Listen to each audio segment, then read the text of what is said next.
Hello, YouTube Reseller Mom here. Welcome to this episode of my content that I'm putting together for June. Every June, every June and January, the beginning of the year and kind of midway, I take a pause. I spend some time analyzing the business.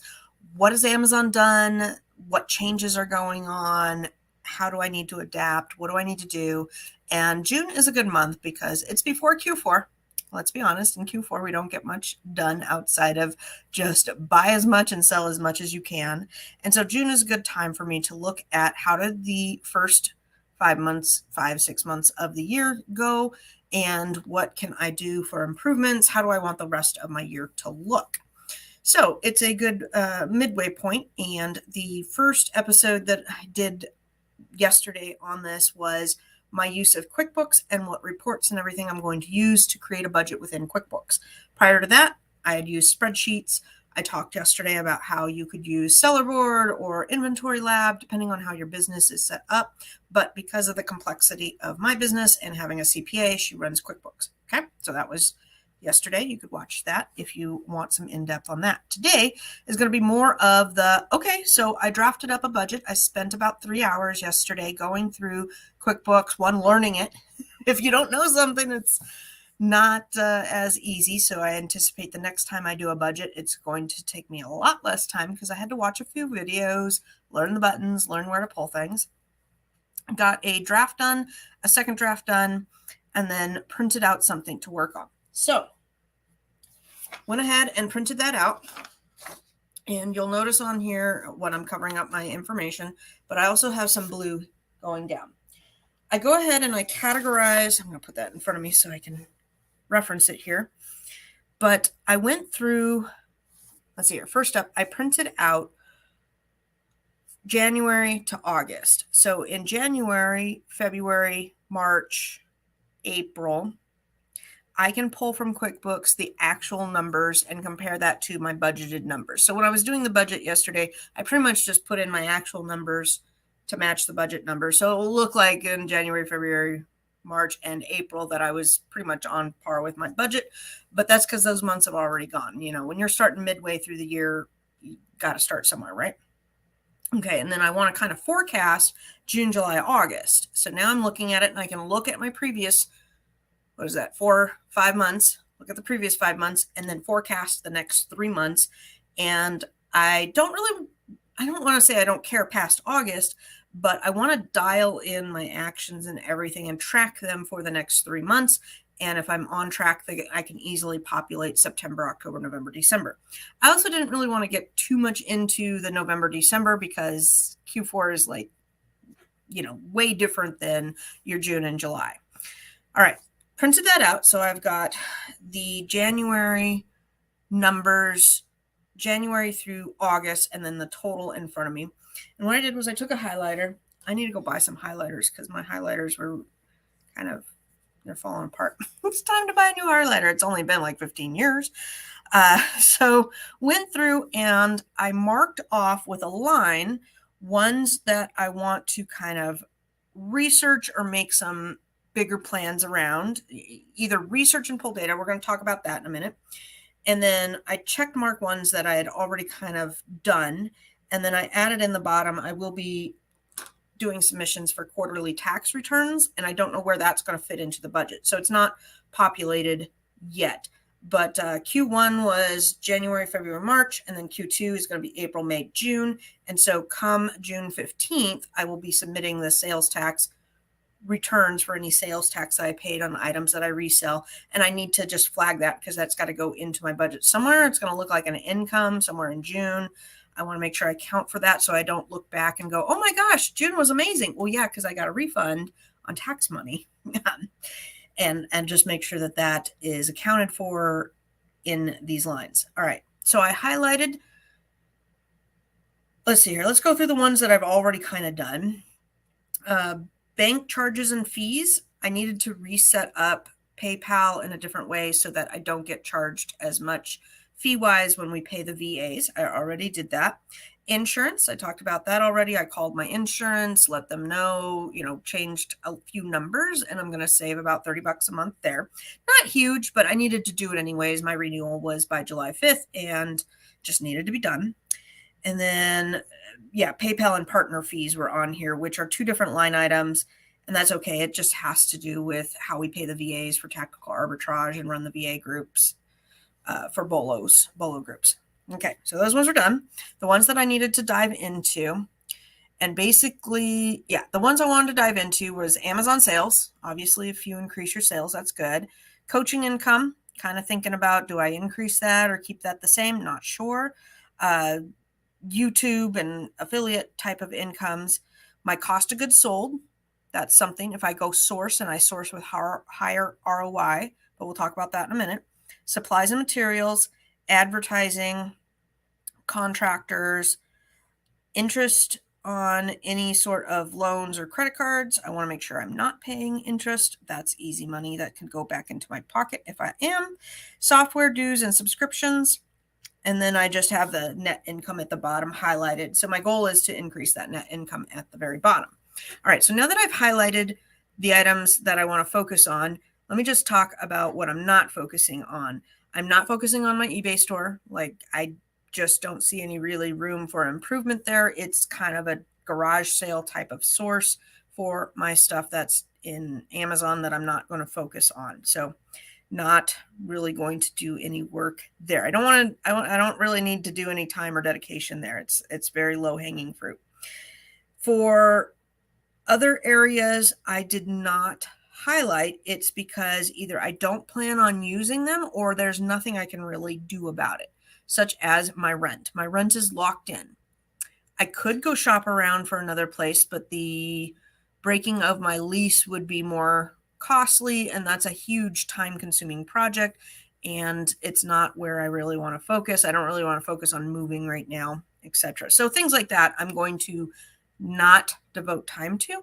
But if you are in a situation where your lease is coming up, that would be something that you would highlight and put on there. I didn't do anything with legal or professional services because, like I said, I'm not getting rid of my CPA. I only use my attorney if I absolutely need to. I didn't put anything in for travel expenses because when I do travel, I travel as cheap as possible. I do my Southwest points and I buy my lunch and go to the ASD concerts, conventions. Let's see here. What else did I not do? Utilities. I left utilities alone because now that I don't have my employees here, I really only pay for internet, which I can't really change, and the power bill from heating or cooling. So I just want to keep that on the background of not crank the AC up or the heat up. I did not do anything with Amazon fees. However, I did pull my storage fees. All right. So the point is that you're going to print out your profit and loss, however that looks. If you're printing it out from Inventory Lab, from Xero, from QuickBooks, and you're going to go through and you're going to highlight the ones that you have control of that are big factors. And that's why having the numbers here is important. Let's hear like business meals. Last year I spent, I think like $30, maybe $100 on business meals. So is that where I really need to focus my time on? No. When I'm selling tens of thousands of dollars per month, spending $100 on meals is not a huge ratio. All right. So go through, highlight yourself up what you want to dive into. Now, the next step, I kind of categorize my expenses into two categories. One is like a one-time spiel, or it needs research and it's going to be like a one-time just change in my actions. And the other is more of a change in how I run the day-to-day business. And for that, that's going to be cost of goods, how fast I replenish my inventory that ties into those storage fees, advertising costs, ROI on the products. Now, I've already started looking at that and I'm cutting out things that are on the lower ROI area and replacing my goods with higher ROI items. Apologies. We're going to do that because my nose, I've been on Zyrtec all week and it's just crazy. In fact, I need to take another Zyrtec with lunch. So I'm just going to get that out so I don't forget that. When we're done here, I will take my Zyrtec with my lunch. So back to what I was saying.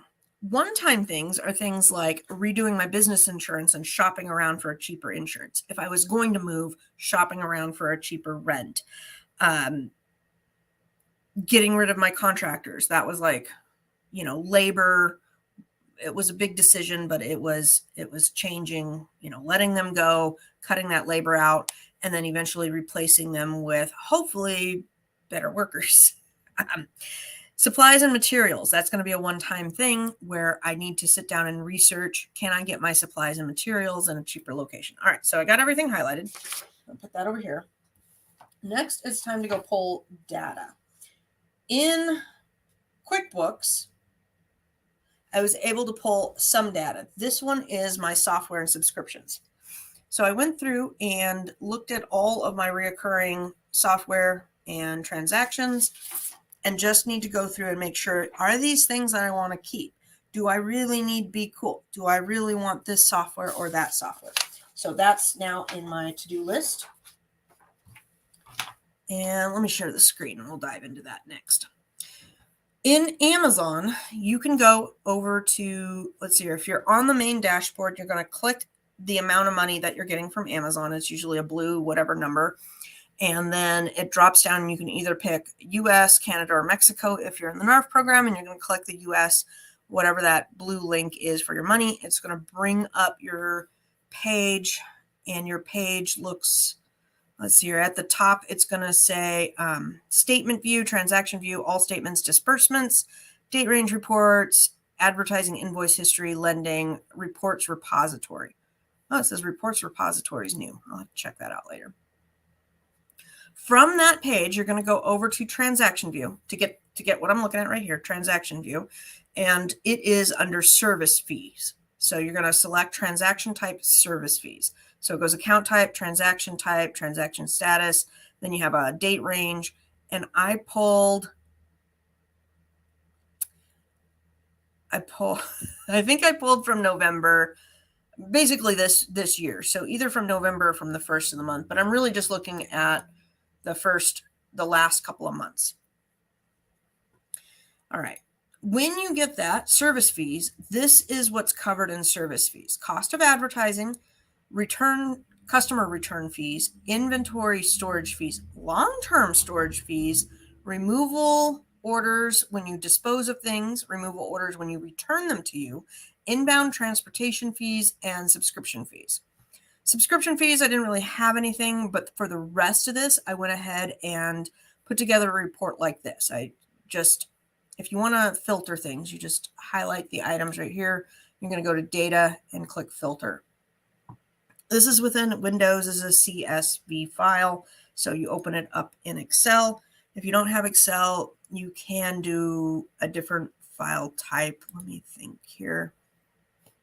I don't know if you get the option when you download it, because I just hit the download button and it gave me a CSV file. But you can open it up and copy it into Google Sheets or whatever you want to work in. I'm an Excel person. Okay, so then I'm going to go look at the different charges, and all I did was to tally this up is I put the months I wanted to look at, and then you can either do the total and the other were the same numbers, but you can easily highlight all of May's. You can see right here it's highlighted from May 2nd to May 27th. Down here it says sum. It might be really hard to see, but you just click that and it will copy it to your clipboard, and then you can come right up here and you can hit the paste button and it will paste right in. So all I did was that. You could do some sort of like count if type of formatting, but this was really easy. I just wanted to kind of get these reports put together and know a bird's eye view of what is going on. So inbound transportation fees for February were almost 800, then 975, 770, 815. What that tells me is roughly every month I spend about $800 shipping stuff to Amazon. Now I do ship in a lot of stuff. Those are my numbers. And my question to pose to my business is, I currently ship 2 to 3 shipments out per week. and I'm spending about $200 a week in shipping. So would it be better to, at the end of 1 week, ship in a pallet and just start shipping in LTL? That is what I need to investigate now. So now that I know the numbers, I can say, wow, friggin' $800 a month in shipping. If I could get that down to 4 shipments a month that were each around 120, I could easily save $350 off the bottom line. Oh, my son is calling. I will finish with you guys and I'll call him right back. All right. Next, I went and did long-term storage fees. And it wasn't pretty, guys. My long-term storage fees were way high. It's between $200 and $400 a month on average between, again, February to May. So that's somewhere where I want to make sure that I am not paying unnecessary long-term storage fees.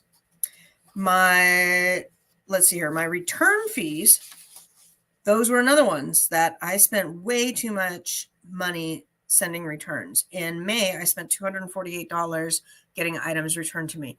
They redid the fee structure back in January and are charging more to return stuff to you.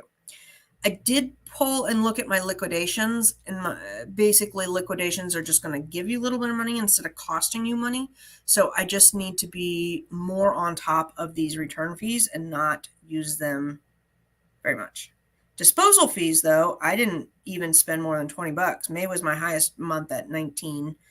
February I spent $1, March $5, April $7. I don't dispose of things very much. I usually either return them and sell them on eBay or rework them for Amazon, or I hit that liquidation button. If I'm going to dispose of it, I may as well hit the liquidation button, in my opinion, because then at least you're not paying the $20. So that's an area that I want to make sure I am on top of. Regular storage fees are running me almost, $400 to $500 a month. So that I want to look at. I want to make sure that I am trickling in my inventory as opposed to sending in big chunks of one item. And that's on me. I need to do better with that. It's just hard because it's easier to ship in. If you're going to ship in something, for me, it's easier to ship in 300 of them than to say, okay, I need to ship in, 80. Anyhow, I got to get over that and move on. This is my inbound shipping charges. I just printed that out. And then the last one is shipping supplies. So I pulled this one from QuickBooks. QuickBooks, it was nice because I could go in and pull transactions and pull reports, pull CSV files, and then print out the reports, the information that I need. And now I can go through each of these pieces of paper. I got like six reports to go through here. So shipping supplies for the last year, I did this one for the last year. I spent over $400 in bubble wrap, $414, which is really not that bad. I thought that one was going to be a little bit higher, but okay, $414 for a year's worth of bubble wrap for my business. If I am anticipating going more into glassware or whatnot, then I will need to budget more money for that. For Amazon polybags, you guys have a guess? $2,700 in the last year I've spent on polybags. That's a lot of polybags. Let me tell you, I do not have too many cases sitting on the shelf. Small boxes from Staples was at $700, $719, and FBA boxes, $1,713. So I definitely see some room for improvement if I go and I start ordering my supplies maybe on a monthly basis with Uline or Grainger or whatnot. So now I can take this, go home. Well, I usually do these types of researches at home when watching TV because it's easy, and I will scroll around on those websites, do some price comparison, but total I spent $5,585, which is, I didn't divide that out. Let's see here, 5,585 divided by 12 is roughly $465 a month in shipping supplies. Now the caveat there is all my shipping supplies, I get free shipping on it right now. That's been my holdback from going to a larger scenario, because then they start charging you shipping for pallets, and pallets shipped to me are usually around $200. So it doesn't make sense, but now I have some numbers to crunch it. All right, to recap, step 1, where is my budget? Pull your budget. Step 2, go through and highlight the areas that you want to look at. Step 3 would be to pull reports on each of those to look at the numbers and then do research on each one on how you want to change it. Now for ROIs and Amazon stuff, that is, I'm working on that. I say like over there because I'm working on it on the board over in the other room, but getting amounts of items out and then upping what my profit per item is and replanning the higher dollar ones there. And that way I will be able to get the same amount of sales per month with less items going in. And then also working on trickling in and staying on top of my replens. But that's all. It's a lot of work. It's a lot of work. That's why I'm breaking these videos down and kind of showing you the process throughout this month, because it's a lot. I mean, if I could sit down and do a budget in one evening and it's going to be crappy, right? It's just going to be rushed and not really thoroughly vetted and all of that. And breaking down all of these things into little parts gives me actionable items that are easy to swallow and easy to do. Like, go investigate Uline and see what the cost for an Amazon shipping box is. And I know my shipping boxes, I prefer the 24 by 18 by 18 or whatever it is, somewhere around a 20 box. I'm not too particular. What is the price per box over there if I order in a larger quantity? And kind of chicken scratch it on the piece of paper and say, okay, this is what I found, and see how that goes. The other place I'm going to look at is Boxery. So I'm going to look at Grainger, Uline, Boxery, and because I've the cases that I order from Amazon, that's as far as Amazon goes. They don't sell bags in higher than 1,000 pack, to my knowledge. Maybe I'll Google that too. Make sure I'm getting the best deal. I also may go over to the Herb or Supply Hut on eBay or other places that I love to go to and just see, when I start ordering, instead of ordering 75 boxes of the 864s at a time, if I order 200 at a time, will I get them for half the price or a better price? Anyhow, it breaks it down into chunks that I can now schedule out. I'm done with this for today. Pulling all these reports was today's to-do. Yesterday it was draft up a budget. Today it was look over said budget, highlight the areas, and pull the data. This also makes it a lot easier to communicate with my husband, because I can go to him and say, I currently have one of the, let's see, I haven't pulled it in a while, but one of the things that I have been working on is my average profit per item.